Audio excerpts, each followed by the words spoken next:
How's it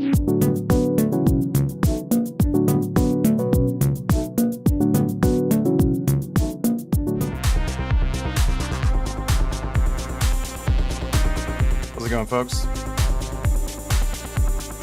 My name's Matthew, aka EZBOT, and we're back with another live stream. Today we're going to talk about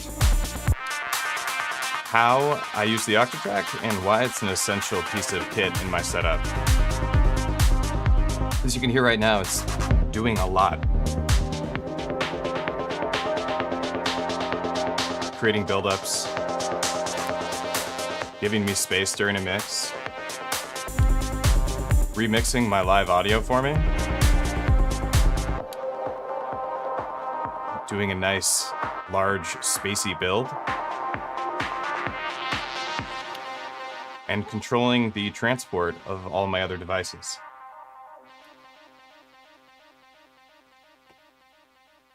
So let me start off by telling you a little bit about my experience with the Octatrack and why this is so essential to me.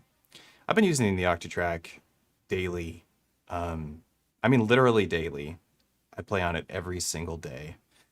Almost not missed a day in at least 4 or 5 years of playing with it. I take it with me everywhere. I have a battery-powered version of the Octatrack that I take with me if I go out of town. It's extremely essential to me, extremely essential in my live performance and in my writing workflow. Though I don't write that much music directly on the Octatrack, I use it with all of the other pieces of gear that I have in my studio. And I'm still waiting for Octatrack Mark III, just like everybody else on the planet. You know, I have no idea if that's ever going to really be a thing. That would be really cool, but it's doing the trick for me still right now. So originally, I picked up an Octatrack, before the Dig Attack came out, and I was using it as a live looper. I'm a guitar player, singer-songwriter type. That's what I casted myself as for many years. Now I'm kind of multi-rolled, so to speak. And I wanted something that would let me play along with, or let me play my guitar and I could play along with, and I could program and have like experimental sounds. So I invested a lot of time and energy into the Octatrack years ago, like seven or 8 years ago, maybe longer now. And in modular synthesis. Those two things, I paired them together, and I draw a lot of comparisons from the Octatrack and a modular synthesizer. I wanted to be able to play my guitar, have a microphone, process my guitar through some nice like IR cab type stuff. 7 or 8 years ago, the IR cab type stuff was very expensive. It's not like what we have now. Like Roland's got, or Boss has a little IR2s, little IR impulse response cabinet simulators that you can just plug your guitar right into, take the output, run that right into your Octatrack and get a great mix. You don't need amplifiers any longer to play live electronic music with your guitar. It's totally possible and it sounds great. That wasn't the case when it first came out, when I was first using the Octatrack, So I was miking my system, running that into the Octatrack. It wasn't working out. But I found that I fell in love with the Octatrack anyway, right?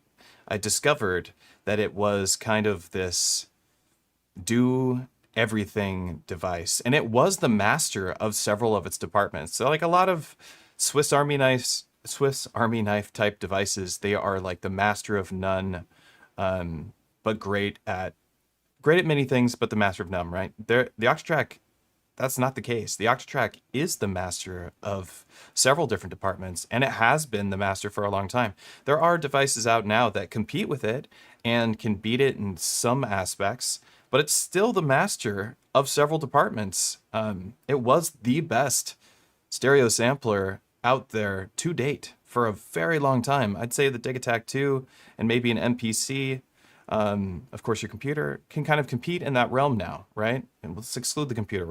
Computer's always been the best, but I'd say like, Dig Attack 2, MPCs, there's a couple other devices that do a really great job of capturing great stereo audio. The Octatrack has always been the master of stereo audio sampling, quantized sampling, extremely long samples compared to many devices with very short sample times, early MPCs.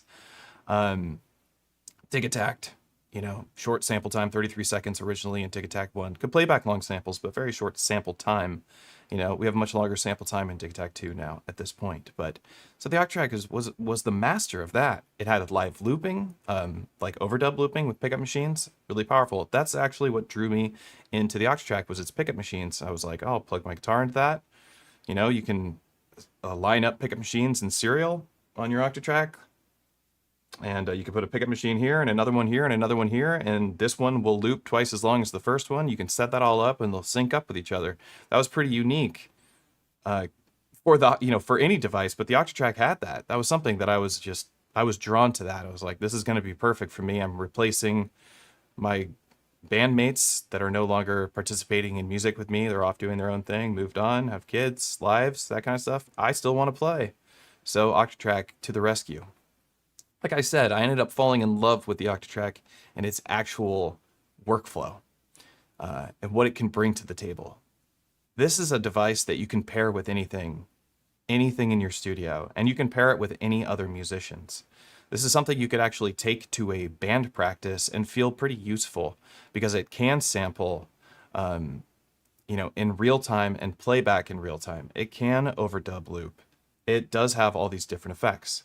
So for me, what the Octatrack ended up being was this hub in my studio. And I know so many other people will totally resonate with that.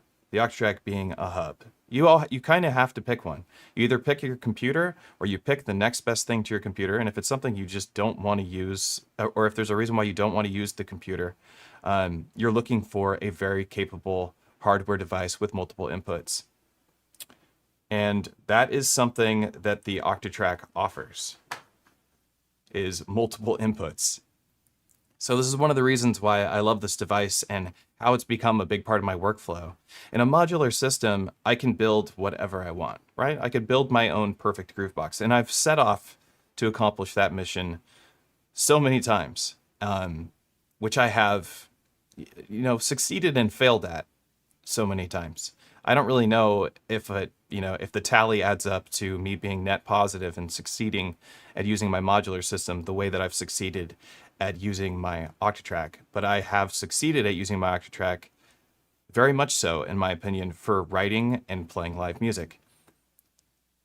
It has the ability to be something, to be anything, to be something different for every scenario. This can be your live performance mixer, which is the way that I like to use it, or it can be your sound design playground for stereo samples. We have comb filters that are extremely powerful, and you can use those to make vocoder type emulations or filter bank type emulations. We have EQs, real EQs, compressors. We have things called through machines that bring the audio into the machine and let you process incoming audio with basically no delay in the signal. Just works perfectly well. We have multiple outputs, so you can have one going to your headphones. You can do send effects. It has insert effects. It's just, we have the crossfader, the scenes, the different keyboard layouts. It just allows itself to be paired with any device. And so what I found to be the most useful for me is using it as a performance mixer and an effects processor. Because there's not anything else out there other than the Zoya that I found that kind of lets me build my own effects in a hardware footprint that is easy to digest. I'd say the Zoya is not easy to digest, which is why I don't use the Zoya in this regard. Plus, it doesn't have enough inputs. It only has one input. But it did have the effects. It did have the customizability like the Octatrack does. The Octatrack offers you 2 insert effects on every track, and you can stack these tracks with neighbor machines to build your own pedal boards, so to speak. And that's kind of how I treat the Octatrack, as a hub for all of my gear. It sends clock out to every instrument that I have in my room. It brings all the audio and sums it in here. It all runs out into the analog heat plus effects, and that goes into my Big 6 SSL mixer, and that goes into my interface, which goes out into, the internet or wherever it's going. A recording into a video, so whatever. And it's just incredibly powerful because I can do that, because I can have everything driven into it and driven from it. I can use the arpeggiator if I want with the MIDI side and actually sequence my other Elektron boxes that don't have arpeggiators because it has an arpeggiator, and because I'm using it as the master clock, the MIDI is already going out to these devices and through. So if I want to arpeggiate something on the digitact or the syntact or the digatone or on the push, which doesn't need it, but on another device, I can do that with the Octatrack. It just has all these abilities. It even has MIDI learn, built right into the unit. Where is that on my other devices? Where is MIDI learn? I think Digitact 2 has MIDI learn, but that's brand new, 2024 MIDI learn. This has had MIDI learn for a very long time. It's old, and they haven't updated it in a long time, and it's still a top seller for Elektron. I know a lot of really great musicians use the Octatrack in different ways. Some people use it for backing tracks at their live sets because it's dependable. It's got a compact flash card with a massive amount of storage, and you can just stream audio from the compact flash card. So you could have it just run all of the backing tracks for your songs. You could sum them down to small groups and stream them.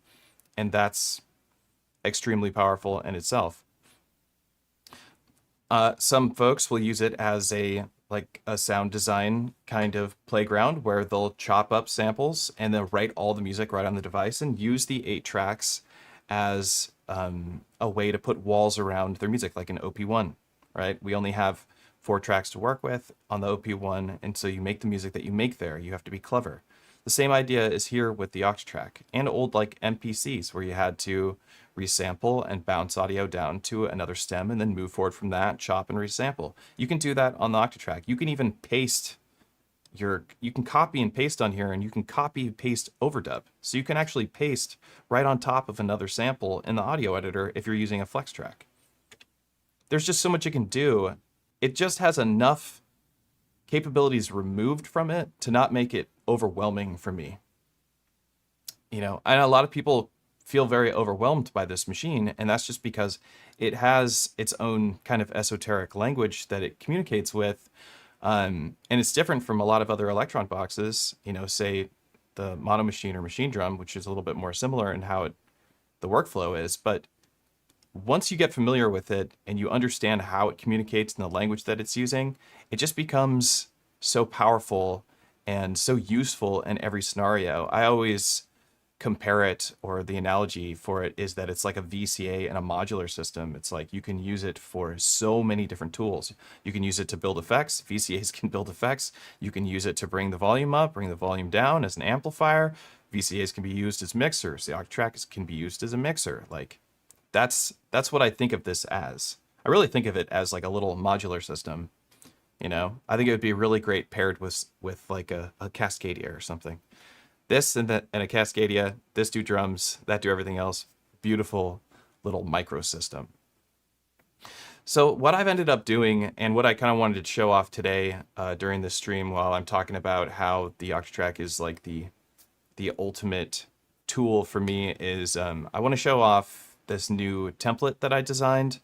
And it's a kind of a collaboration between an older concept that I called REmixer, and it actually harkens back to the very first time I started using the Octatrack as a performance mixer, which I was using to try and make my workflow on the Digitact and Digitone. It was Digitact, Digatone. I wanted my songs to stretch out a little bit longer and have more variation, and I was having trouble with that early on in my electronic music workflow. And I was very into the idea of hardware electronic music as opposed to what I was doing in Bitwig, which was how I started making electronic music was in Bitwig. I was very much in love with Bitwig, and this, very much reminds me of working in Bitwig.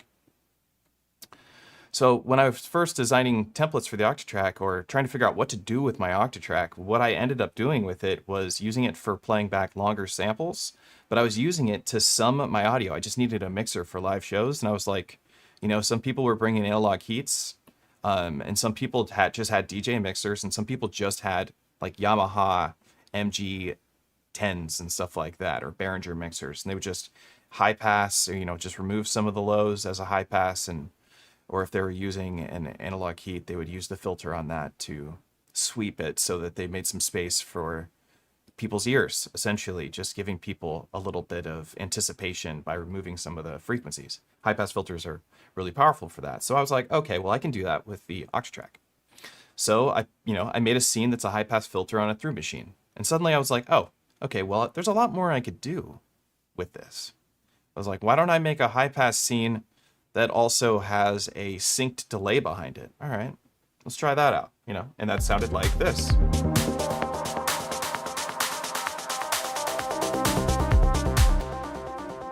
I was like, wow, that sounds awesome. That's a lot of fun. I was like, my Octatrack is still just my Octatrack. It still does whatever I need it to do. I can open a different project and make music on it, but now it's also my performance mixer.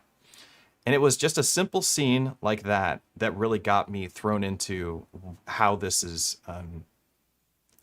the best device for my personal live performance workflow.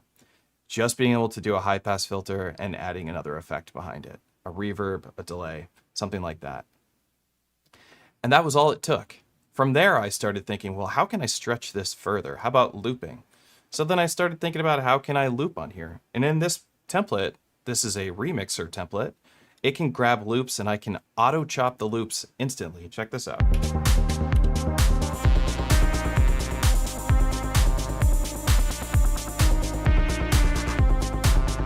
This is a part of this template and it's so easy to grab a loop. All I have to do is hit the yes button and it will just automatically start sampling a 4-bar loop for me. It's almost done. You can see it moving around. Function AED, get some slices, go to my scene for it.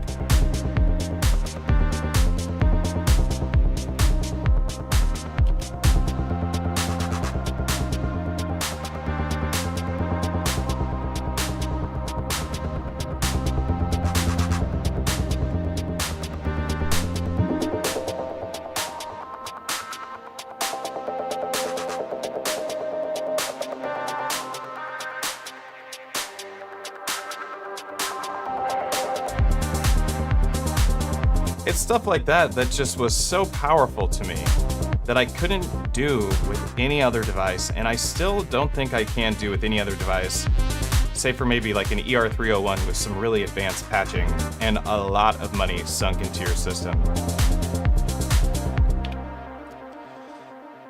Why this device has become so important to me isn't just because it sums all of my audio and because it gives me performance effects and because it gives me tension and release during a live show, but it's also because it's allowed me to design workflows.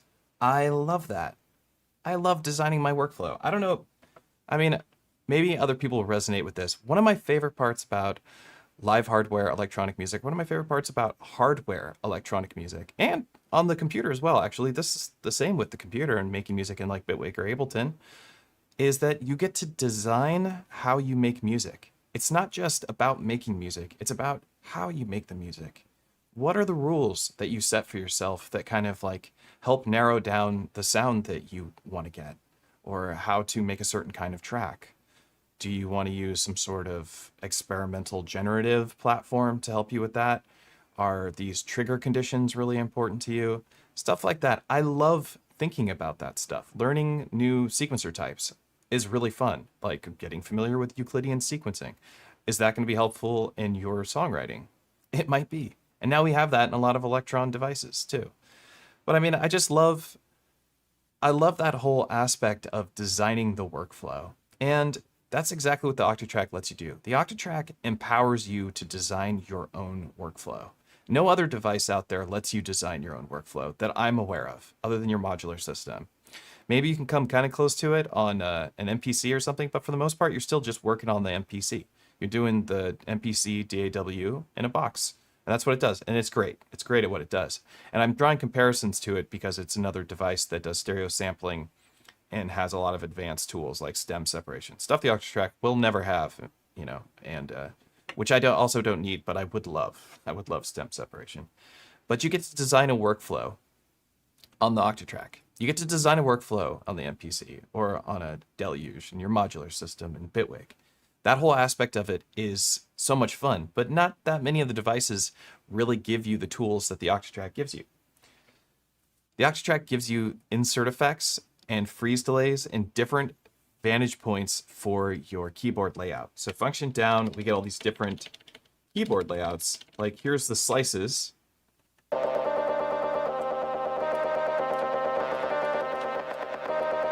can hear the slices are looping.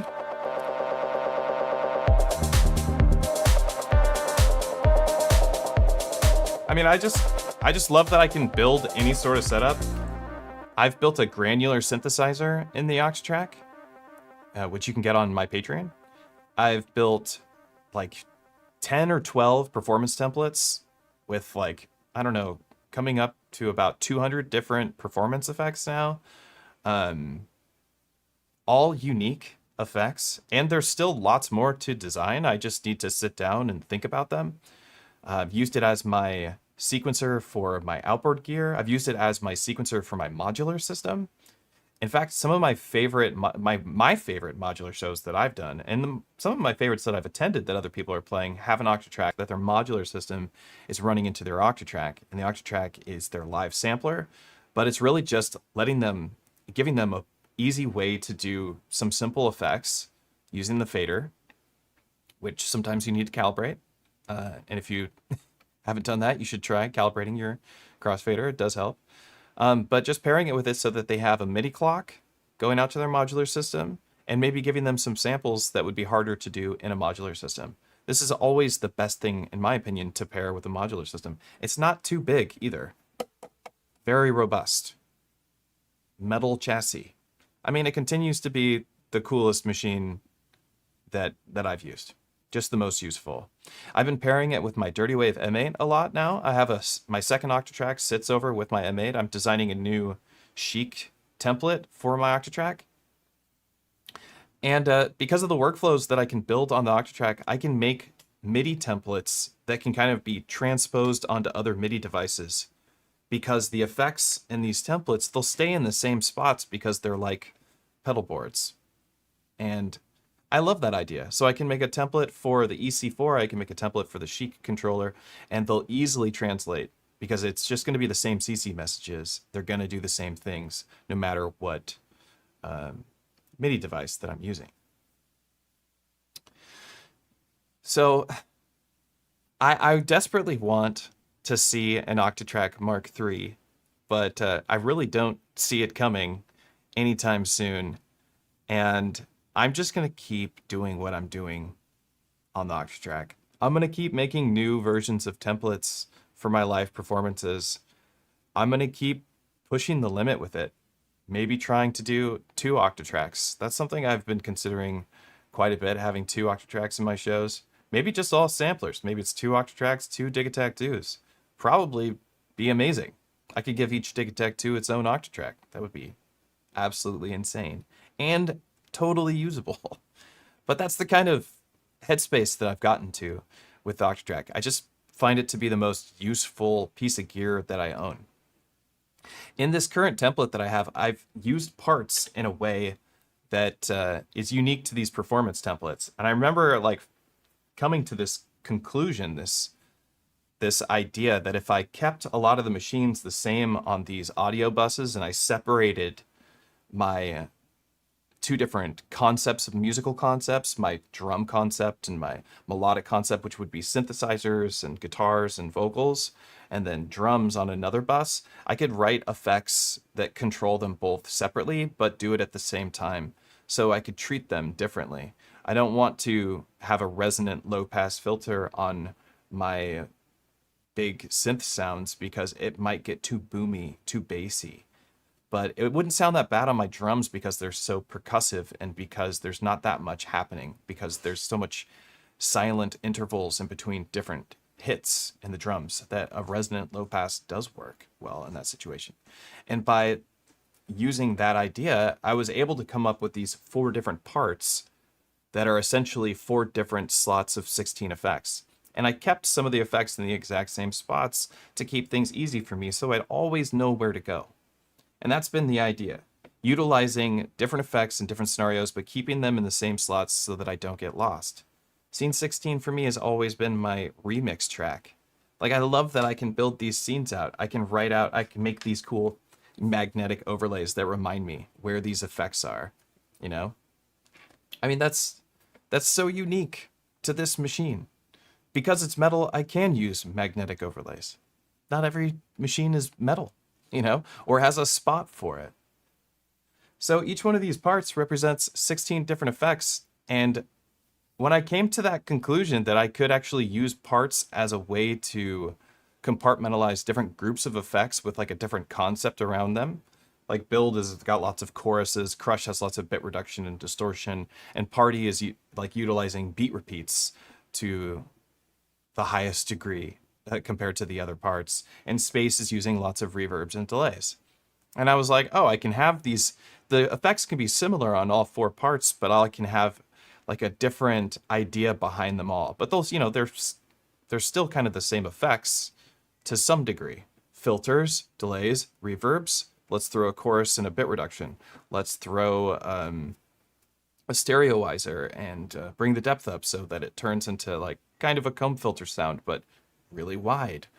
You know, and let's use the beat repeats, but have different beat repeats set up for you across the scenes with filters assigned to them so that maybe they fade out.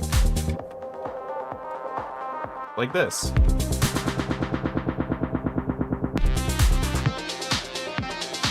Or half note loopers. How about an echo freeze? You can hear the echo freeze is doing 2 different beats. It's freezing the melodic side and the percussive side at different rates and having different effects on them both.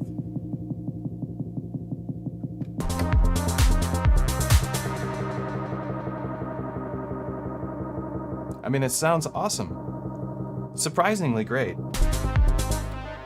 And one of the cool features about it all is that you can use your Octatrack with external effects. And this particular template, this is based off of the Performance Mixer 3.0 performance template that I usually use. This is my new template for live shows. I'll be playing the next 3 shows, including one coming up this weekend.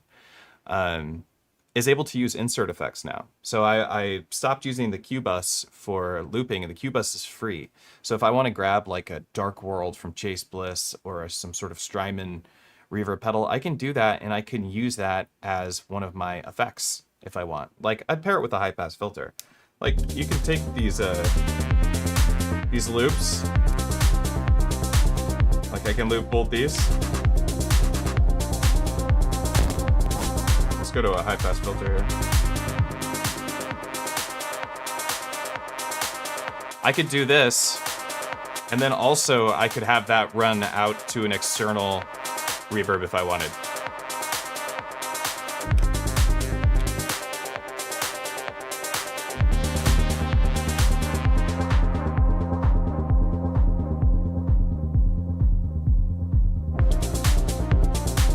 I mean, I just think it's so cool. I want to explain a little bit about how these templates function. And I don't even want to just keep using the word template. I'm so tired of saying the word template. That is what they are. Like, I use it, I write all my music within it, and I don't have to really make that many adjustments. But I do make adjustments to them as I'm playing. I change the effects like for songs, you know? I change the effects for shows. Like, I adjust everything to fit my music. It's a template to start you out on stuff, but I'm adjusting everything as I go. Like, I'll make a new effect for myself, and maybe it'll make it into the next revision of a template or something like that. But let me just kind of, I kind of want to explain and discuss what is so unique about the workflow that I do with it, and I know a lot of other people do as well. So it's not just, you know, I'm not the only person doing this, of course. And I encourage you, I invite you to try it out. You can get my Octatrack templates off my Patreon for $4. They're all of them. All of them are there for $4, and I've been working on them for years, so I'm pretty sure the value it's pretty good. But let me explain it. So you bring the audio in your 2 stereo inputs. This is something really unique about the Octatrack. The Octatrack has multiple inputs, and you can guide them to different places. I can take the A and B input, and I could have it just come into the Octatrack, and I could just monitor it through the mixer. You can just turn up the direct to 127 so it's not attenuating any of the volume, and just hear it in its full wet mix. And that's it, right? And you could listen to what you would maybe sample. There's another way to do it. You can do it through what's called a through machine. There's different machine types like there is on the Digitact and the Syntact and the Rhythm and those devices. They have machine types. The Octatrack didn't start that, but it's one of the devices that did it the best. So it has different machine types. It has one called a through machine. It lets audio through into the machine. What's cool about the through machines is that you can put insert effects on the through machine. And then you couple a through machine with a neighbor machine, which a neighbor machine takes the audio from the track above it and drives it through the neighbor track. If you couple them together, you get this serial chain, right? So if I take a through machine, run it into a neighbor and a neighbor, I end up with 6 serial insert effects. And by using macros, which is what scenes are in the crossfader, I'm able to bring the mix in and adjust settings on different effects. So I could say high pass filter plus reverb, right? It's kind of like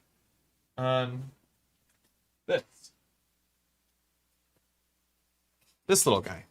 And I just finished the video for this for Korg, and in the video I explain how you build a preset, and it's exactly the same as how you build a preset on the Octatrack. On this one, you get 4 effects, and you go, I want this effect, turn the encoder.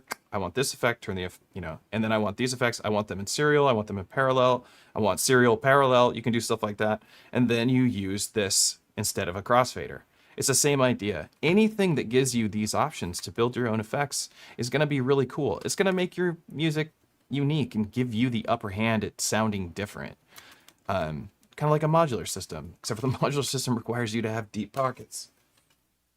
NTS3 doesn't require you to have deep pockets. It's under $200 for the device. And you can get yourself an Octatrack for under $1,000, which is, I understand, a lot of money. But if you're really serious about doing this kind of stuff, it's not that much because you're going to have it forever. Like, I don't need to buy more Octatracks, even though I want to. I don't need to because they do the trick. It does the trick. In fact, these 3 devices right here, and the Push 3, but these 3 devices right here have made me want to sell more of my gear in my studio than any other devices I own. This covers so much ground, the Octatrack covers so much ground, that I have a hard time finding a use for everything else that I have. I don't use my little mixers anymore because I just run it into my Octatrack and then take the output. If I need to boost the audio or compress it, I throw a compressor on the Octatrack and I do it there. If I need some performance effects, I do it on the Octatrack. If I need to play back really long stems or audio files, I can do that on the Octatrack. And there's this freedom with sampling on the Octatrack that doesn't exist on other devices, save for like the Dirty Wave M8 and an MPC. It doesn't exist on a lot of devices, or it didn't, but I guess it does now in a lot of other devices. And that is that with the compact flash card, like I have a 64 gig compact flash card in my Octatrack, I can sample forever. I don't care about sampling. Like, I'm not worried about, a sample. Like, am I filling my samples? I'll never fill that. I'll never fill it. 64 gigs. It's like, even if I filled it with one shots and loops, I would never even get to hear them all or even use them all ever, like in my whole lifetime, because it's just too much, right? I don't know. I feel very strongly about that. And so my workflow has been, Octatrack is the master clock, everything goes into it, and then I design effects that help with the other machines. These machines, all of these machines, the 303, the Digitact, the Syntact, the Push, Polyend Play, Polyend Tracker, my modular system, even my computer, they all kind of, in my opinion, can make music, well, I was going to say like faster or easier. I definitely don't feel that way about the Push yet because I'm just not as familiar with it, and I still think it needs some bugs worked out on it. But I would say that, my Digitact and my Syntact, they make music so much faster, so much easier. There's things like pattern mutes, like mutes the MIDI trigger instead of the audio, stuff like that. That's extremely useful, but they don't have the performance effects. They don't have the insert effects. They don't have the configurable routing. They don't have a crossfader for bringing in scenes or bringing in effects like smoothly like that. I see people like doing these like fake effects on their Tic-Tacs and Syntact, where they're like kind of like emulating scenes on the Octatrack. And that's cool if you don't have an Octatrack, but like it's not very usable, to be honest. Like it's a trick, and it's a cool trick, but it's not something you can rely on. I can rely on a high pass filter on the Octatrack always. Let me check in with the chat really quick, because there's some we got Rustic in here too. What's up?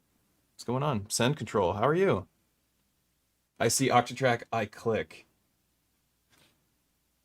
Well, that's what I'm talking about. How's it going? Yeah, they are a must. I would not be nearly as confident performing if it wasn't for the EZBOT templates. Thanks, Blake.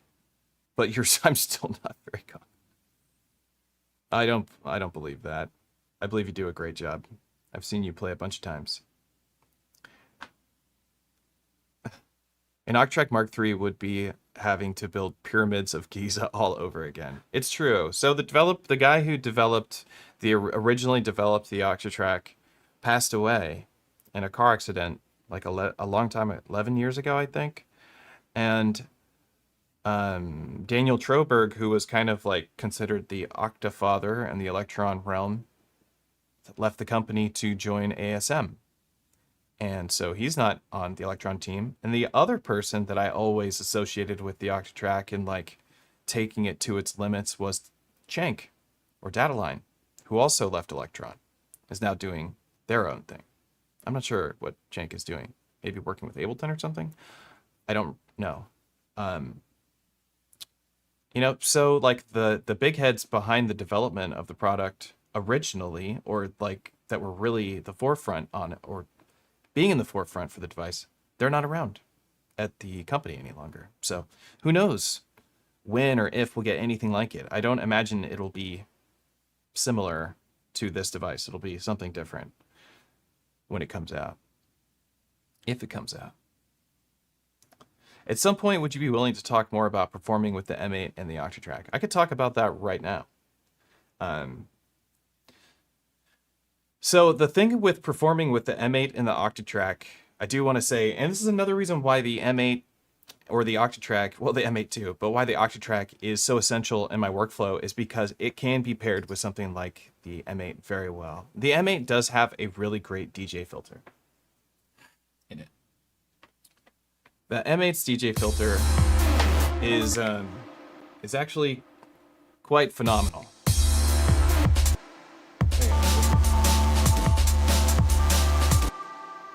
And you can use it, kind of like you can with the Octatrack crossfader. You could run your finger across the screen. I don't like doing this. I don't like using the touch screen. It's not I didn't like it on the Mark I. I don't like it on the Mark II.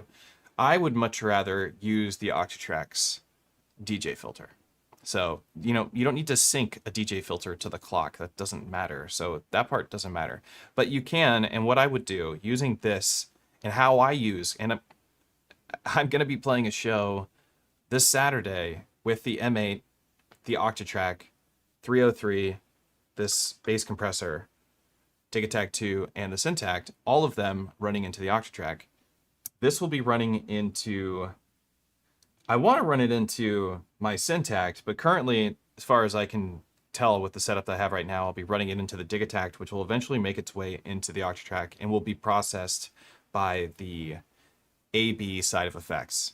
So what I would do is I send my audio output, run that into my Tic-Tac, and then use this as an incoming mixer, run that into the Octatrack, and I send MIDI clock out to the Octatrack. So during my set, because this is usually my master clock in my sets. So during the set, okay, can't put that there.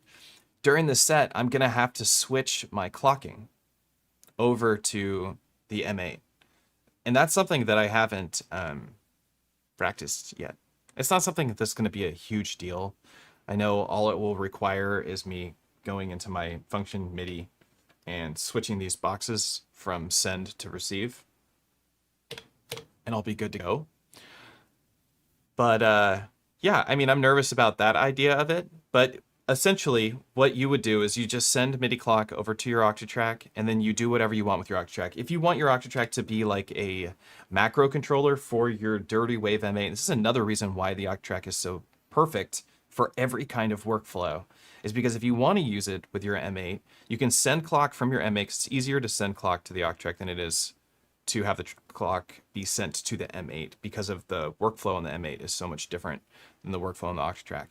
Although there is a way to move through columns on the M8 from the Octatrack or from any other external sequencer by sending note values on the row Q channel that it has on there. You can do that, and maybe that's something that I would rather adopt in this workflow. But what I would do if you didn't want to go through that complex process is have a MIDI out, go into the Octatrack, and then another MIDI from the Octatrack going back into the M8. Use these different, use the LFOs if you want to have extra LFOs, but use these CC controls right here to control values on your M8. And then use effects from the Octatrack, use the insert effects, use a through machine, a couple neighbor machines, and start building some effects. And then you can also do live looping if you want, but you can just use the beat repeats on like a master track or on the insert effects themselves on the through machines. And then you can do beat repeats to transition from part to part. What's cool about the M8 and the workflow with the Octatrack is that the M8 queues up songs instantaneously. Like there's no load time between songs. They just boot. I don't know how that's done, but did it. But that's how I would use the M8 with the Octatrack, and that is how I use the M8 with the Octatrack. Hopefully that helps answer your question. I still can't sample correctly on mine. I use the SP for live sampling. That's fair enough. And a lot of people really struggle with the sampling aspect on the Octatrack, but it really is so simple. And I don't mean that as a jab at you or anything like that.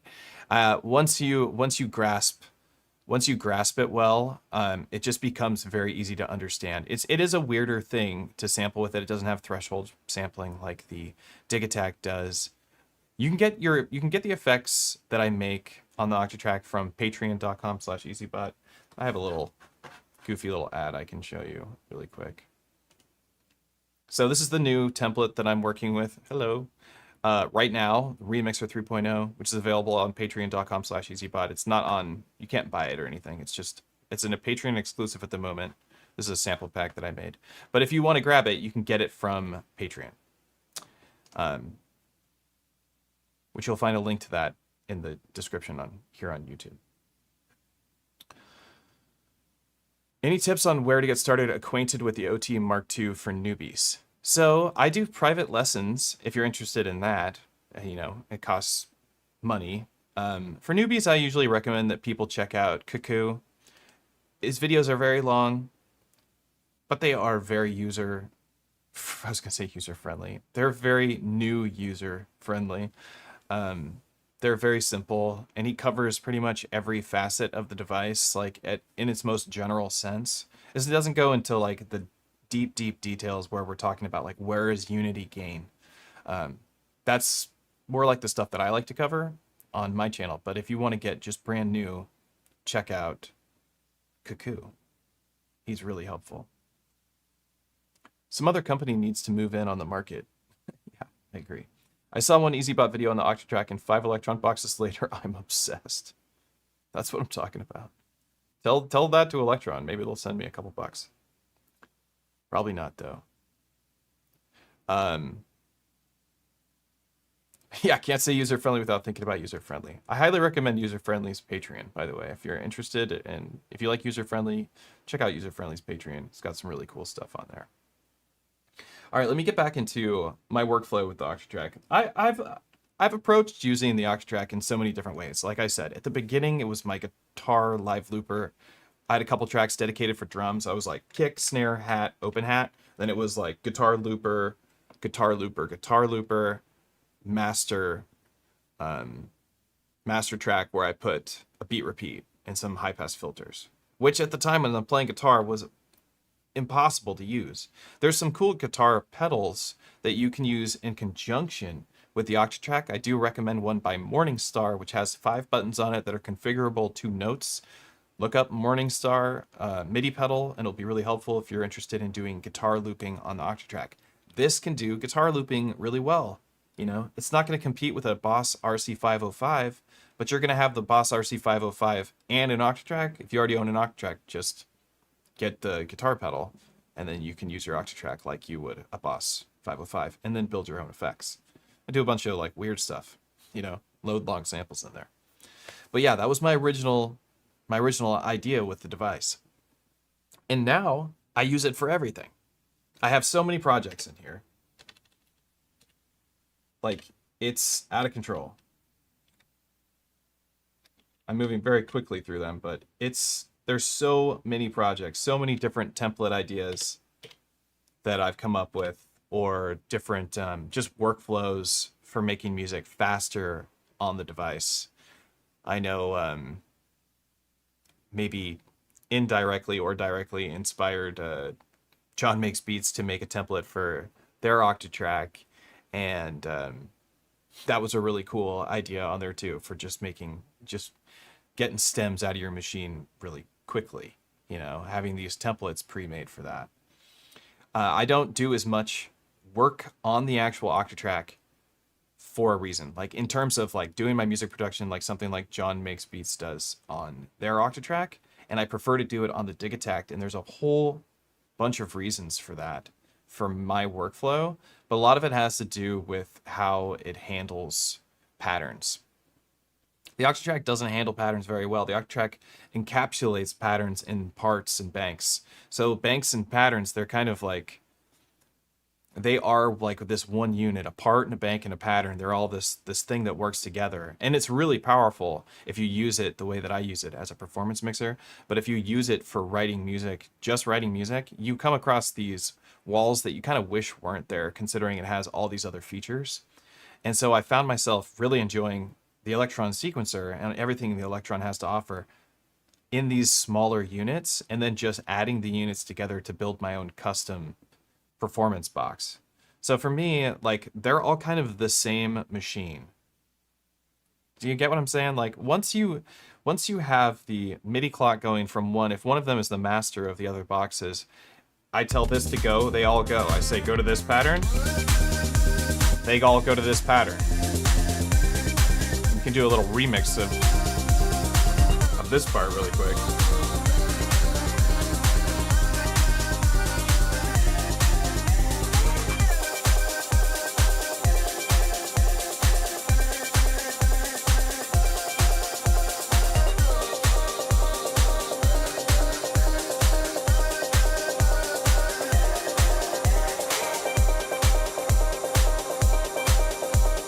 So I captured a loop right here. It's just unique that I'm able to do this stuff.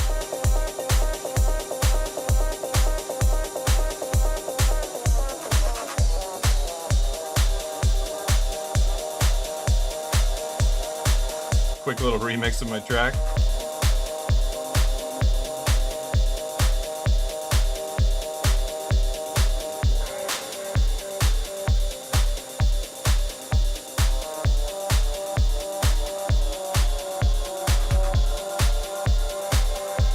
Did you watch that? Just went from 32 to 31 on its own. That was weird. That explains a lot of stuff.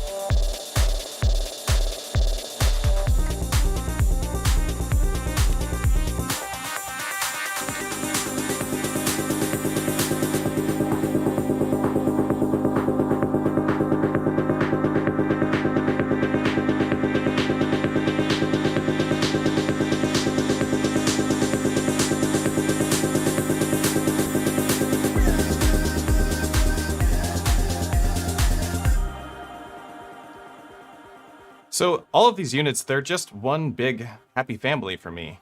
They've got pattern change going to each other, which is very simple to set up, so easy to set up. Function MIDI, program change, send channel, match that with the receive channel on these machines, and set it to receive, transport, and clock, and then bam, I hit play, it goes. I change here, it goes.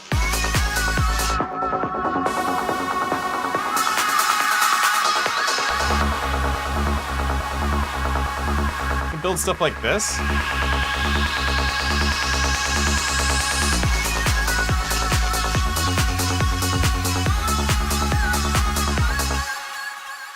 I don't know. I literally can't think of another machine that would let you make this effect without it being on your computer. Like, if somebody tell me if there's another device out there that can do it this easily.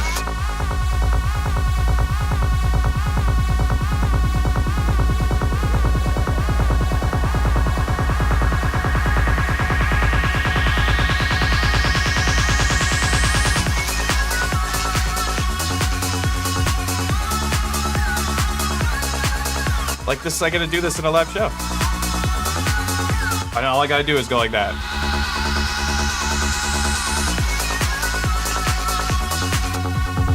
Anytime I want, always synced.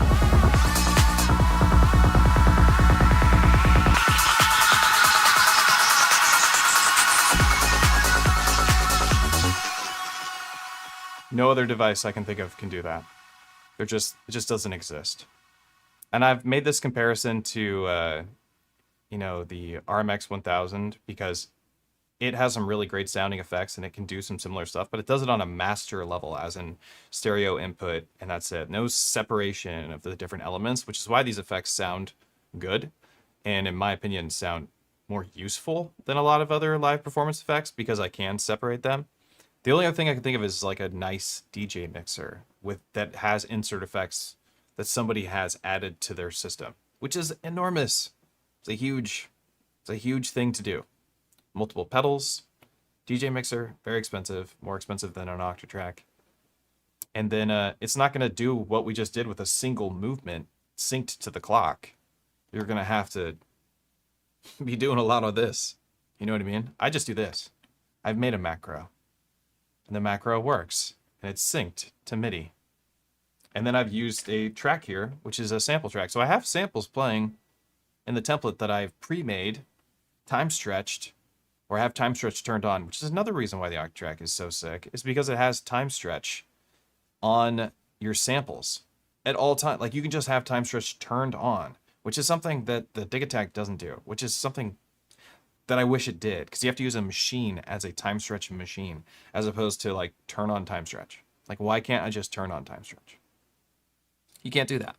And maybe there's a reason. Maybe they haven't done that because then it would make the Octatrack feel more obsolete, but I don't think so. It must be some other reason. Because even if they added that, I would still do exactly what I do with the Octatrack. But anyhow, I have samples on the Octatrack, time stretched, a noise sweep, 2 different kinds of noise sweeps that I have in this project that I have for my live shows. And I have the volume of the sweep attached to my crossfader. Then I have LFOs that are synced to the beginning of my pattern always, and synced to the clock, that are doing, you know, either these like gated chops, or they're adding a bunch, or they're like slowly introducing comb filter mix. Instead of using the crossfader to introduce it, I just go hard wet like this, and then an LFO drags it up across 8 bars so that it lands perfectly where I want it to be. I mean, there's just nothing else that does it. I can't think of.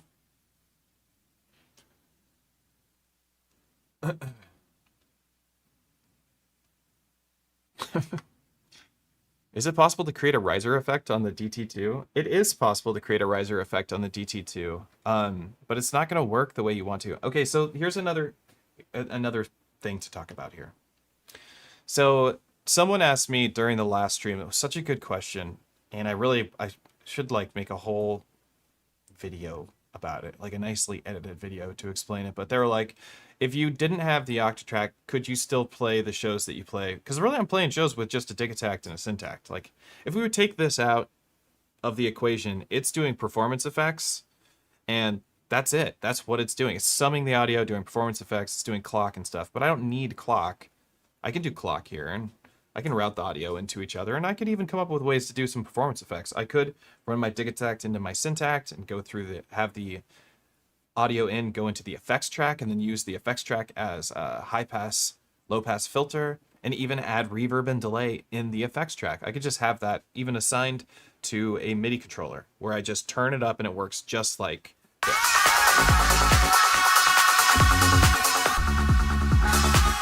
I could do that. It's totally possible. Would it be as easy to do? It wouldn't be as easy to do. Would I have these nice noise sweep buildups that are like freezing groups of audio and then like echoing them out at different speeds? Like one's going at a triplet speed and another one's going at just 16th notes or 8th notes or quarter notes, and separating these two audios that way, or two streams of audio? No, you can't. I couldn't do that. Would I be able to play the show? Yes. If my Octatrack broke and I had no, or if both my Octatracks broke, I could play these shows and the music would still sound good. The performance would not be as good. Not as good for me. I have gotten very used to using these effects to do specific actions while I'm playing music. I will use like a half note looper. Let's go to a different song.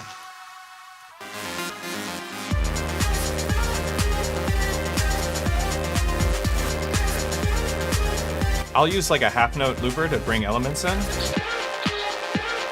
So like while this is doing this, I will bring a hi-hat in, which I just did. Or ride. I could do it again to take it out.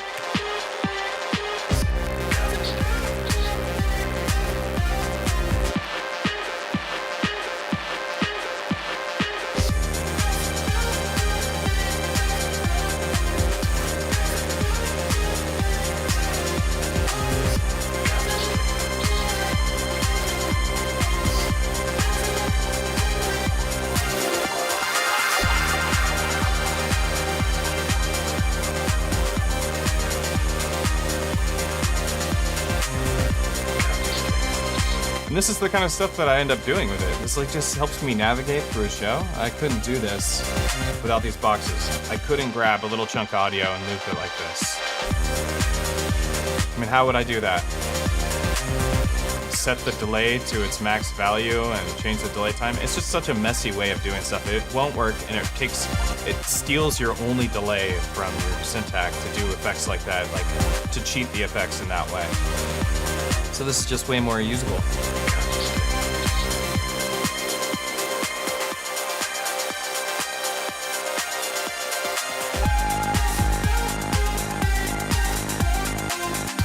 Just having that little anticipation between my movement there, I just high passed it very quickly at the end before going into the next song.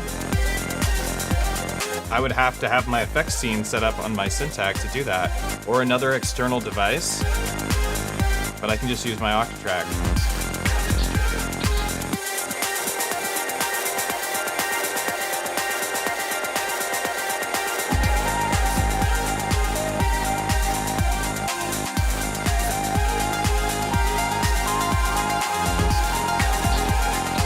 Let's grab a loop.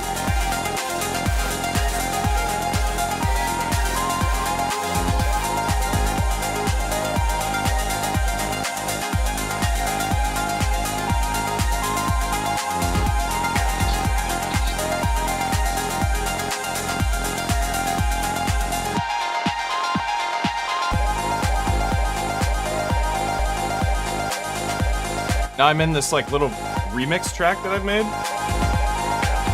Create random locks.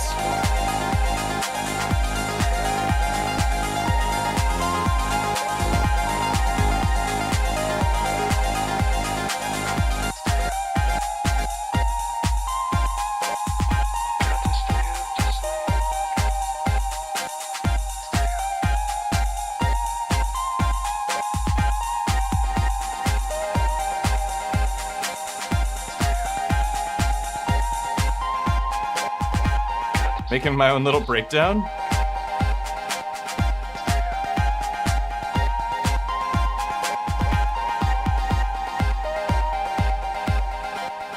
So I can just mess around with this. I can even change these effects out.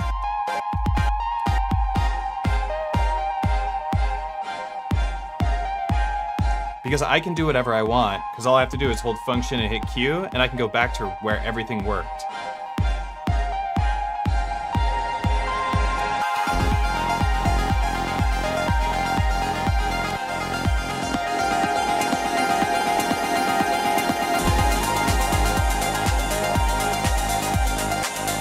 This is the kind of stuff you can do live, and it's just so easy, right? And you can set all this stuff up yourself, or you can use one of my projects, and it's already done for you. But this is why this device is something I can't stop using, because of how fluidly I was able to do that.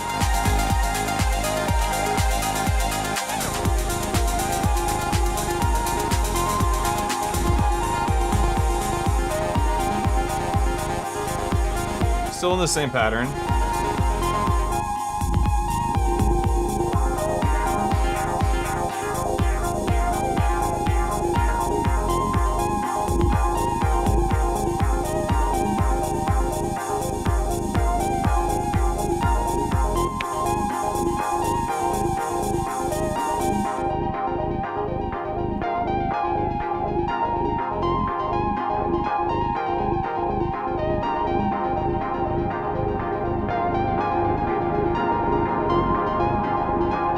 Like, we're doing a breakdown with a live resample while this machine plays freely. We could even set up a like a ducking effect. Go sync trig. We want an inverted exponential wave. I think we want a 4x multiplier.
I mean, I love stuff like this. Anything that's going to give me some extra room to kind of just make stuff up on the spot and take a pattern and grow it organically, and also utilize like my skills and my workflow, as opposed to just like kind of hoping things work out.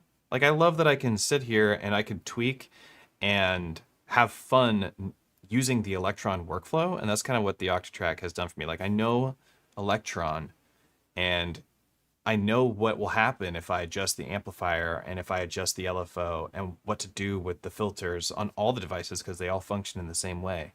And the LFOs all function in the same way, in the same kind of sync trig and sync one with the LFO and all that kind of stuff. Just lets me be more creative in a live setting, because I learn it here, I learn it here, I learn it here, and it's the same across them all, you know. And I'm just playing with the effects in a master level, so to speak. I just think it's great. You know, it's just one of my favorite boxes, and I'm constantly coming up with new ideas. In fact, there's a project I have in there. This one is the REmixer 3.0. So for folks who want to get their hands on this remix idea and still have like these noise sweeps, patreon.com/EZBOT is where you're going to find this Octatrack template, and it's working perfectly. It's exactly what I'm using right now, is that template. I reformatted it for my projects. I put in a bunch of tempos. This is what's on this paper. These are some talking points for me today, because I wanted to talk about, you know, it having multiple inputs and how reliable it is. That was the last one. But these are the tempos for different patterns. So when I switched over to a new template, all I got to do is change the tempos, which I've already done. And that's for you if you wanted to switch into this particular template from another one that you were maybe using with one of my Octatrack projects. Just change the tempos over, and that's all it is. Just write it down on a piece of paper. It's a piece of cake. But there's other cool stuff that you can do here. So I had a project in here that said, where is it? Not the Octacosm, because Octacosm is a granular project. Shallow water. Let's load up the shallow water project and take a look and see what this is. So I was trying to build a shallow water emulation. It's the very beginning of that project. Let's see, is it coming in through C and D? Or here? Well, we need to find out what exactly is going on here.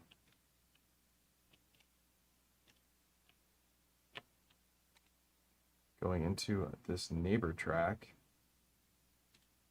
This one's sampling constantly. Is it sampling this input? Right now I'm just looking at an old project. I want to see if this maybe had something finished on it, just for fun. And it appears that it does not. Let's see.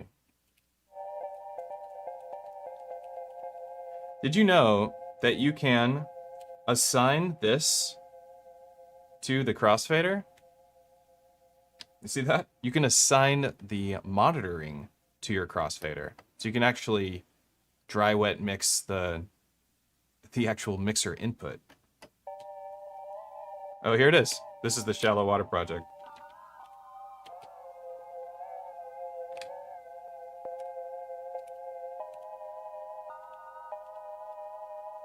Let's see what's going on here.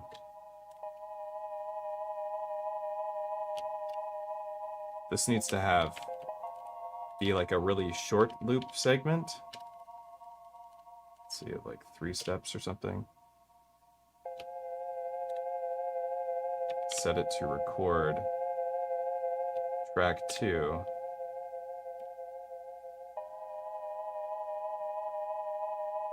Should be working.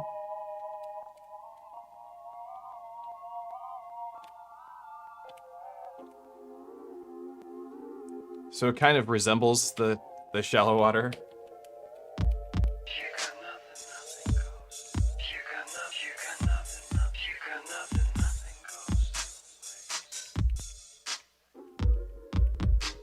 Just warbles it, but it's sampling it in real time, and then it's modulating that sample. There's no end to all the different things you can do on the Octatrack. Let's try another project here. Here is, I'll pull up the Octacosm. So here's another way that I like to use my Octatrack, another workflow for the Octatrack.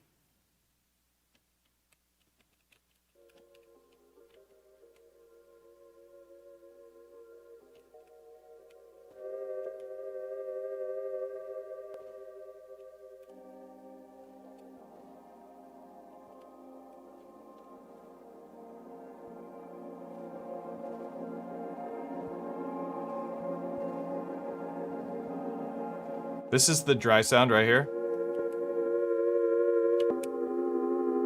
This is what the Octatrack is doing.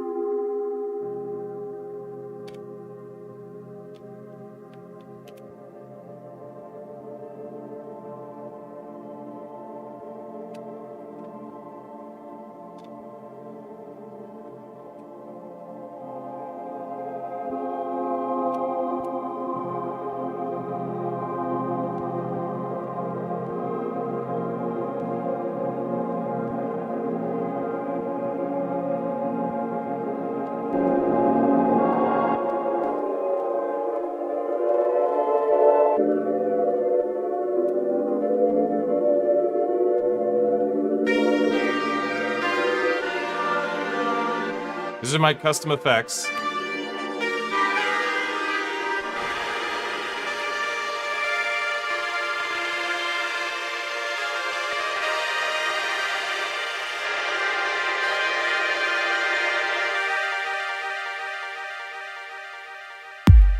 You got nothing. Let's try it with a voice.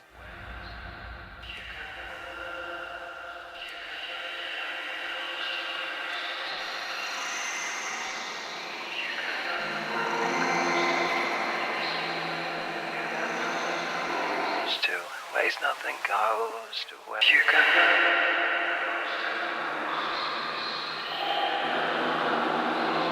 There's nothing goes.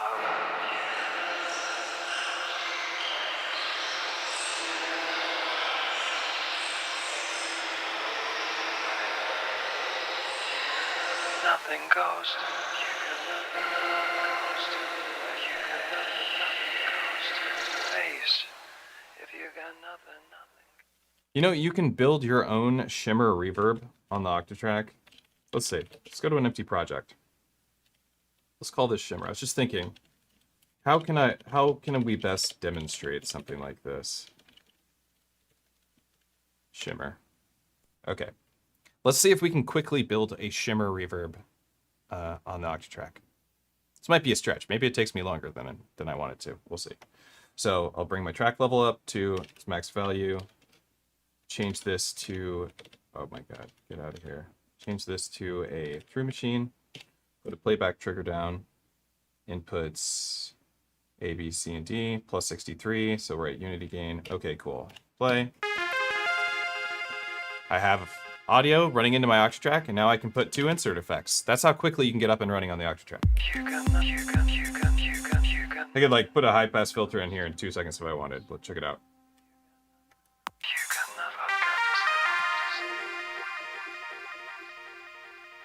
Right? Piece of cake. So easy once you understand what you're doing on here. But say we wanted to build a shimmer reverb. Let's clear that effect.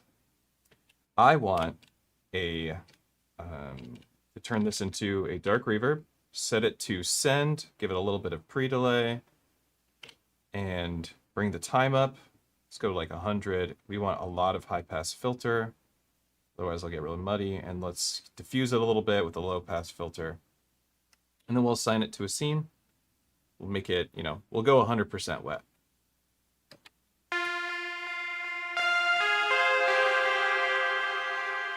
We have our actual reverb now. So now what we want to do is put a flex track in, assign the flex track to a recording buffer, put down a trigger that records and plays. So another trigger for recording. And I want to have the playback trigger happen after the recording trigger. So let's offset the playback trigger a bit. And then I want to repitch the playback, and then we don't want it to play back at the same volume. And then what I want is for this to target the incoming audio. So I will trigger down, and right now it's set to the mains, and I want it to be these right here. But it doesn't have to be that. It could have it be Rec 3, and then have Rec 3 set to the through machine if I want, which is track 1. This is why I love the Octatrack, because I can do this stuff. I can target different aspects for recording. Resampling is really easy. If I want to sum something into a resample, like say I had a bunch of tracks and I wanted to sum them all down to a single track, I could hold Q, select those tracks, bring their Q level up to 127 on each of them, and now the Q bus could be my target for recording, and it will record those 3 tracks in Unity and in stereo onto a single recording buffer.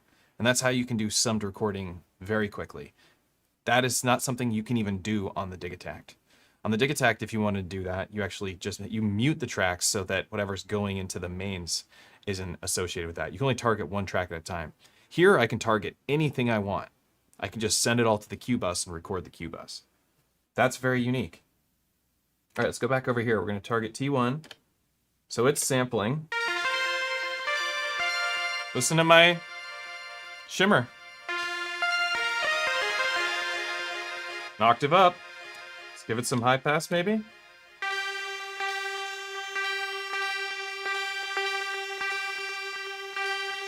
We can give our shimmer its own reverb.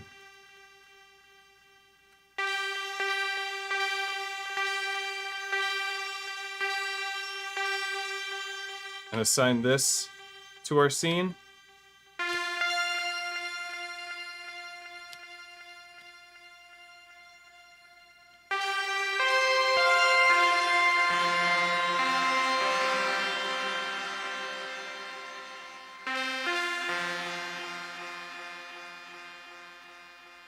Like, how cool is that? Let's make sure there's no... Let's go to, like, a blank pattern.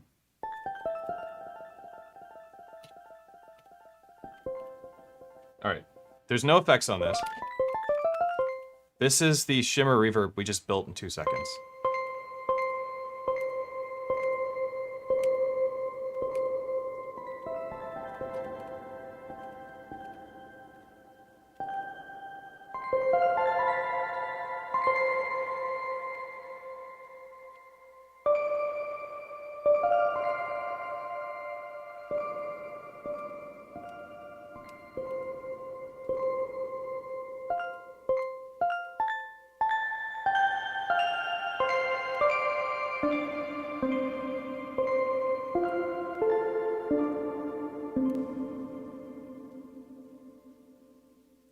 Super cool. All we had to do was offset the playback trigger so that it was after the recording trigger, and the recording trigger just keeps going. If we actually set this to be shorter, so function pattern settings, per track mode, have this be really short, like 4 steps, it'll constantly be doing these recordings. We need to do that on, this track doesn't matter. We need to do that over here.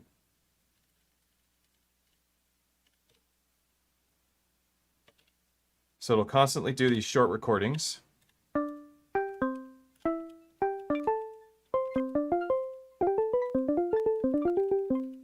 Now we get these little blips.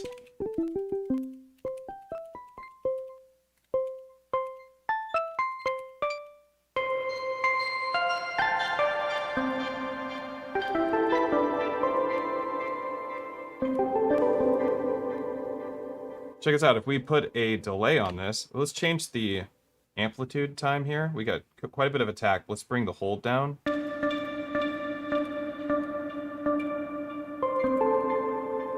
Instead of doing a reverb, actually, why not just do another neighbor machine?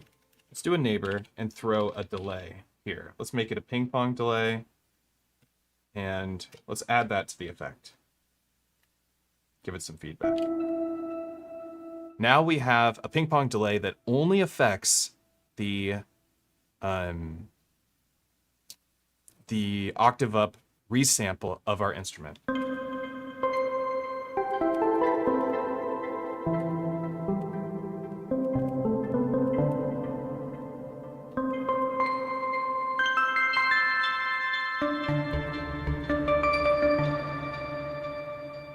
Right? Can you do that on another instrument? No way. No way. I could do this in my modular, but it would take me, you know, $5,000, right?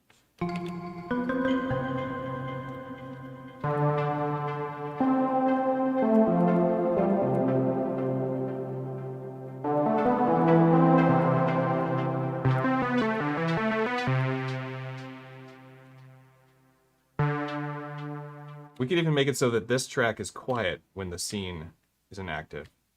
So now, only when this scene is active. Let's make this dry wet. Check this out.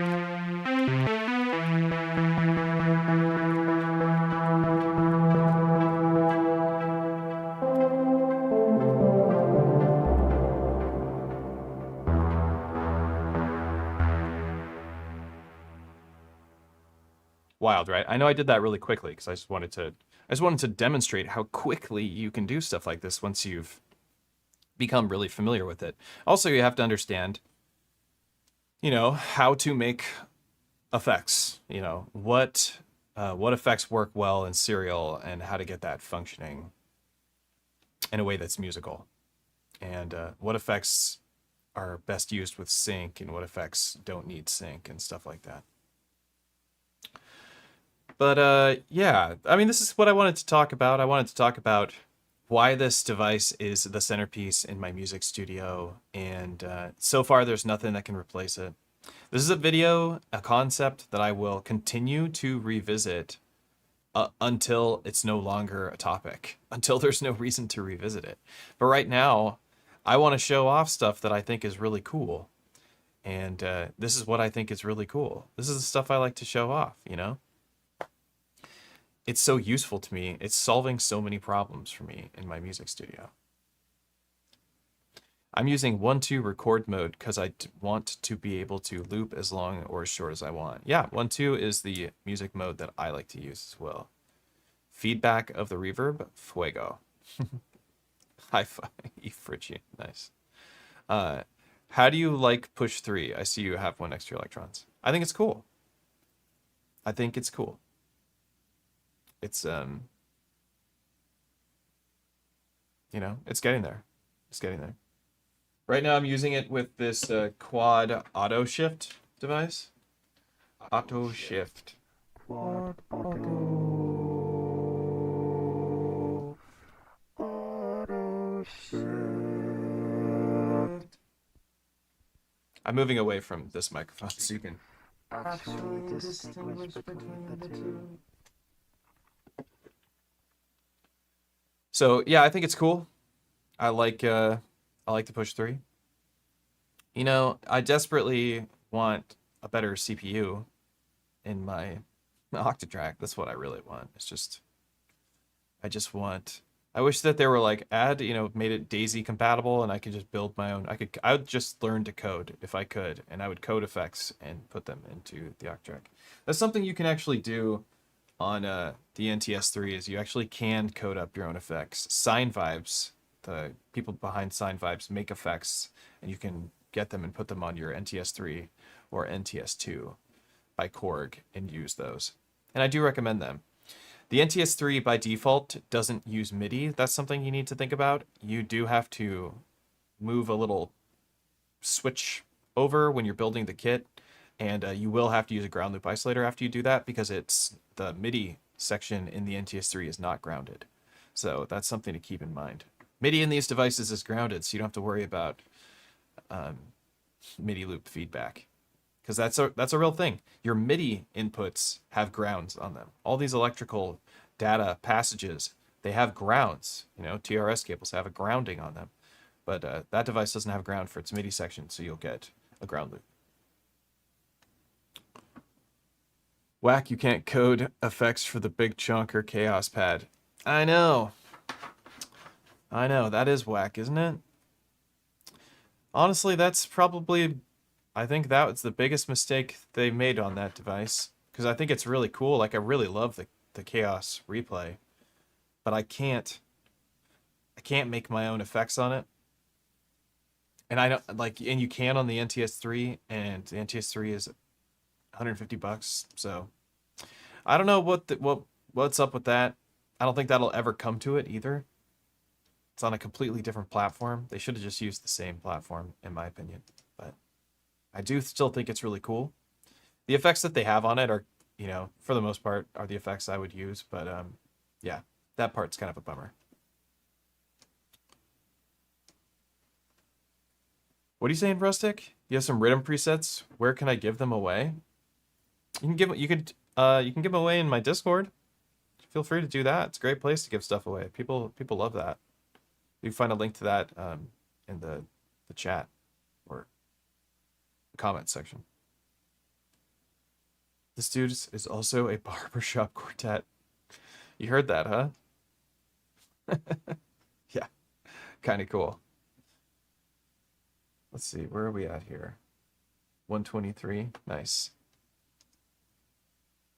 Okay, I'm gonna go. Well, we made an effect on the Octatrack from scratch today, which is not something I always do on these streams. So like, we made a shimmer reverb, and then we made a shimmer reverb, a stuttery shimmer reverb with a delay built into it.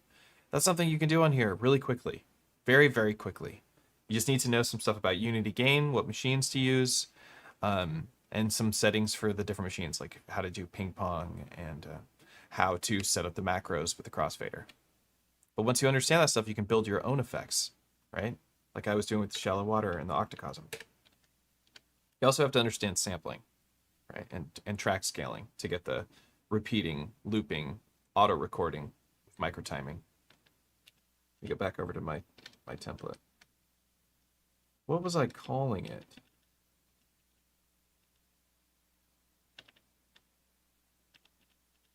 REmixer, no, it's like EZBOT something. EZBOT 2024. This is my set. I need to write some new music. That's where I'm at now.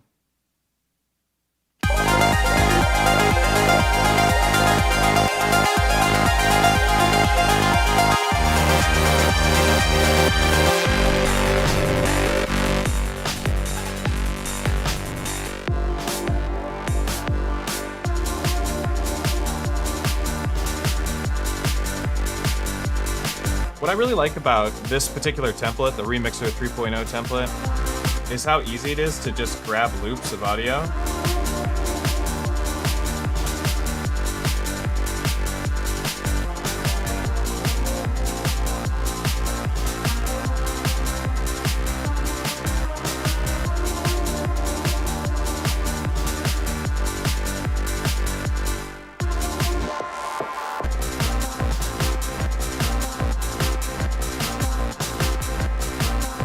What is that?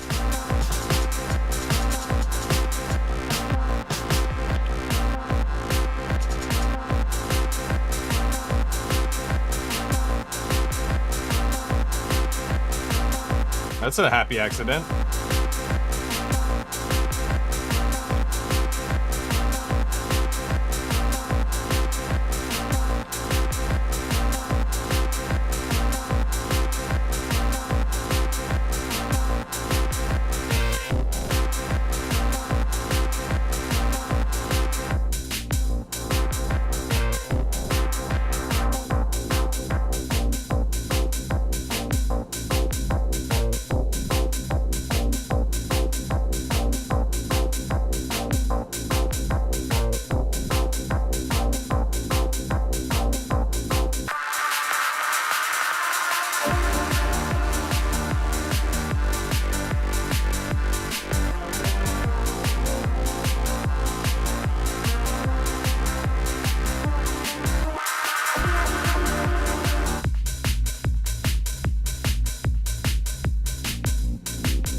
This would be really good for resampling.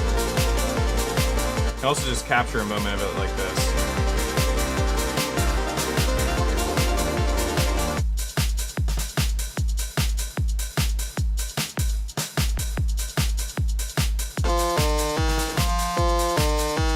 Whoa.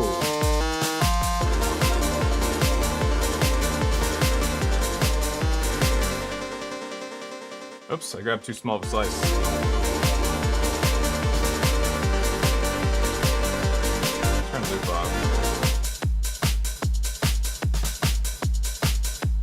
Yeah.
Oh, I forgot. This is what's so cool too. Is check this out. So I arm a recording. We use some effects during the recording process.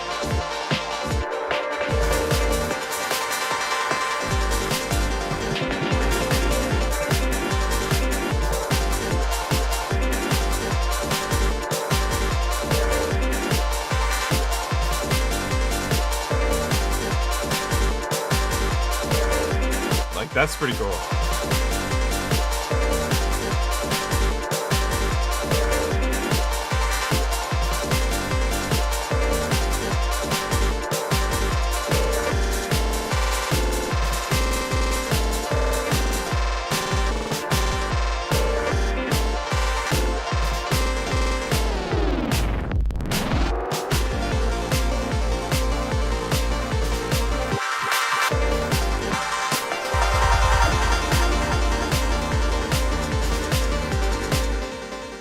I mean, you can just go nuts. Like, I'm literally tweaking everything that I can at the same time, but you can be a lot more eloquent with it and more intentional. I'm just experimenting. Where can I go?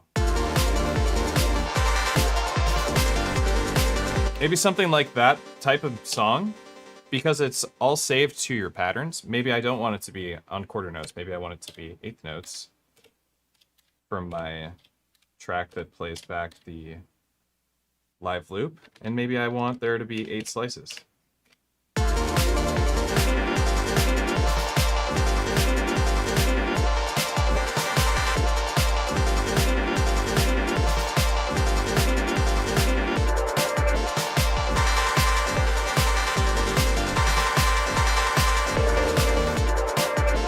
And it's playing back the slices post effects. So the effects that I was doing as I recorded, that's what's being chopped up.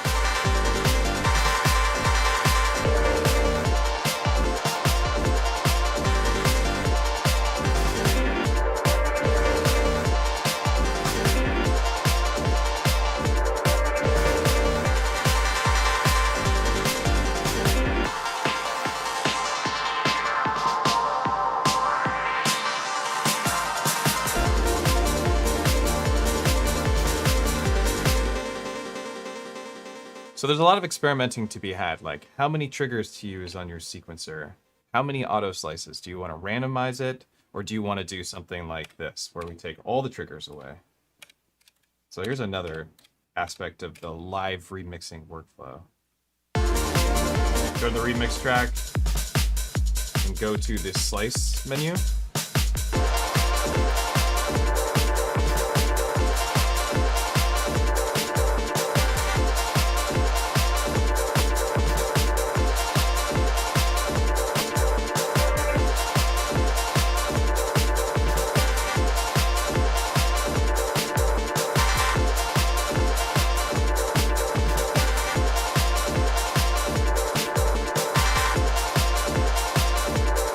How cool is that?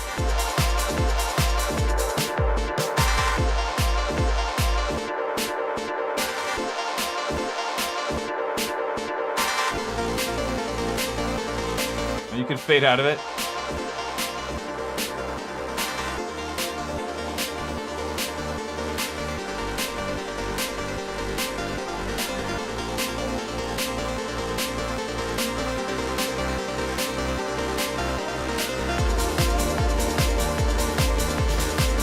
I think I really do. I think that workflow is really nice.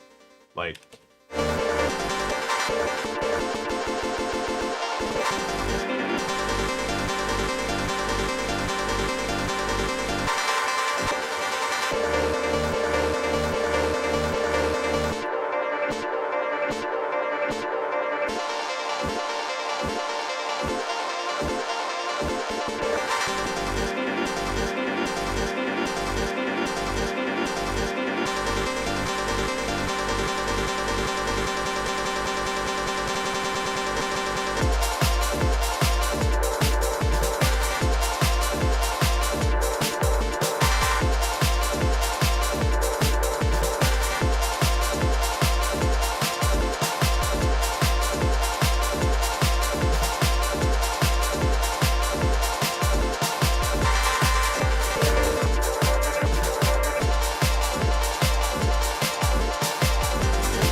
That was a fun improv session that happened just now. That was pretty cool.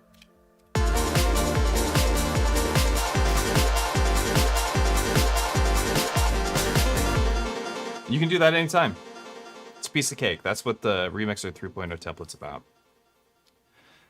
Someone said they really want to know how I have everything routed to make it do what I just did. I mean, how I have everything routed on the Octatrack, like the actual effects and everything, that is a several hour deep dive into the Octatrack that we're not going to do today. But all that stuff's available on Patreon if you're interested. And I also do private lessons if you want. Considering picking up a new interface and replacing the Tascam Model 12 with an Arturia 16 rig, that interface makes it super easy to send audio to different devices for sampling and processing effects. I think that's a great idea. I think that's really cool. In fact, I've been looking at the Arturia 16 rig for that purpose exclusively. In fact, I was thinking I could sit it right underneath my Octatrack and plug everything into it and then have it send the audio out into the Octatrack. And then I could even send that audio back into it for capturing stuff and have that be this like portable device or portable master recorder and patch bay, so to speak.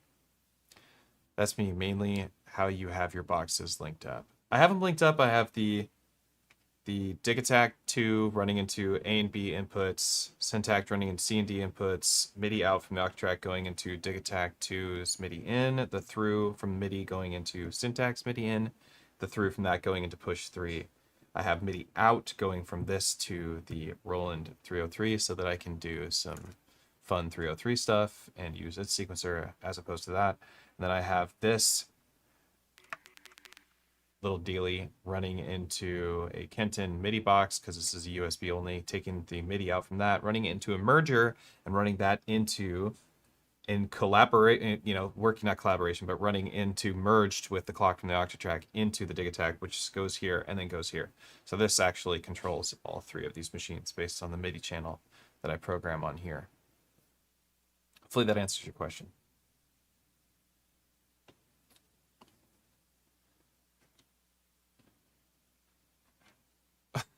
Whatever.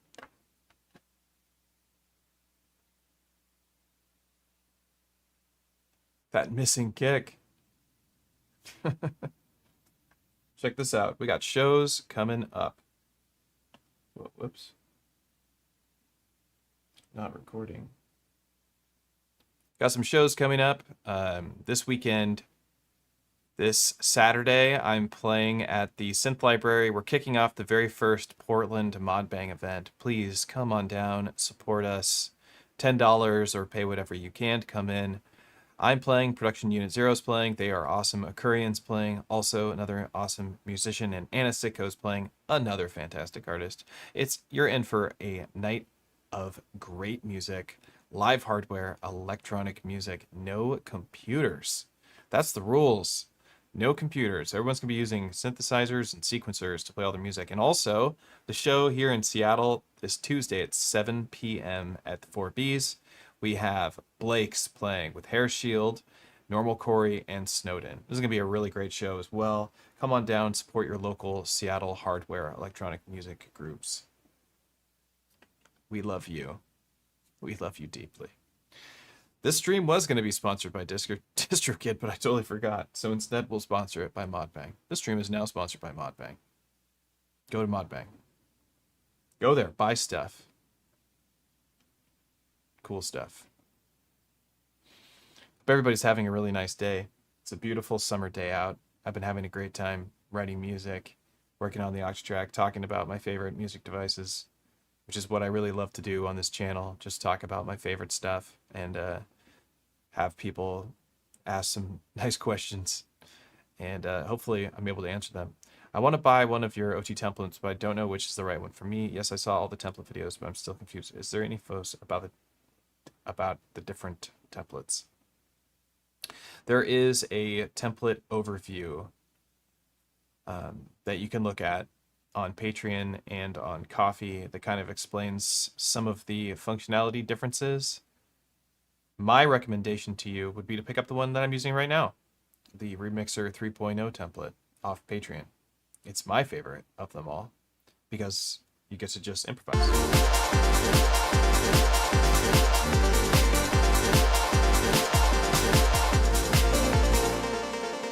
And I love that aspect of it. I love the idea of being able to improvise and just playing in slices of your live music and seeing what you come up with. So I recommend that template, but there's many to choose from. If you go on Patreon, you just get them all and you can just try them all out. Recordings, join the Patreon and try them all. Yes. Hi-Fi, what's up, Harry? Yeah, use the Remix 3.0 template. All right, that's going to be it from me today. I really just wanted to talk about the Octatrack and also show off the Remix 3.0 template. I have a lot of projects that I'm working on right now outside of the Elektron realm. I'm working on, my Modbang shop. I've got some really cool new magnets for your Elektron boxes coming in that are going to be great for live performers. Everything I focus on has to do with playing live shows and kind of like an improv workflow, no computer setup. I like to say no computer instead of DAWless because I don't like the term DAWless very much, but I do try to avoid using the computer when I can for my music production, for the stuff that I can. I enjoy the boxes, that's all. So look forward to some more projects. Look forward to some more magnets coming out for the Digitech, Syntact, and Digatone, and Analog Heat. All of those are getting magnet overlays that should be arriving next week. I'm very stoked about that. Of course, come out to the shows that I just showed off. If you want to get your hands on these templates, it's patreon.com/EZBOT or coffee.com/EZBOT. This current Remixer 3.0 template is not on Coffee. I'll bring up a little ad for it really quick. Remixer template is on Patreon only at the moment, but it'll be on Coffee soon. So probably in the next couple hours, I'll put it on Coffee. And then you can pick up the Micro Profit sample pack, which took a really long time to make. It is some high quality samples. It has the first 40 presets from the Prophet 5, which is called Group 1. They do groups on the Prophet 5. That's how they separated it into presets. So I'm doing them one group at a time. Each group is 40 presets. Highly recommend that. It is multi-samples for your Digitact, Octatrack, or M8. And there's some instructions on how to use them and get the highest possible fidelity out of those synth samples. So big recommend on that as well. Use Remix 3.0, especially if you have drums separated from melodics. Yes, I agree with what Harry said. Well, I hope you enjoyed my monologue on why the Octatrack is dope and how I use it in my personal setups and some of the demonstrations I did, like the pitched reverb or shimmer reverb, which could have used some modulation to make it sound a little more shimmery. We could have added some vibrato to that shimmer. That would have been an even better sound, but we didn't get around to it. My name's Matthew, aka EZBOT. If you'd like to support this channel, just leave a nice comment here or give it a like and share it with your friends, or visit patreon.com/EZBOT if you want to go a little bit further. Join the Discord. It's free.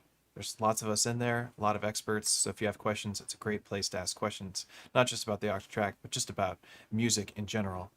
It's full of people who are making music for a living in that Discord. So I'll let you go on that note. Come on out to the shows this weekend in Portland and then on Tuesday here in Seattle. And I'll see you at both of them. Take care.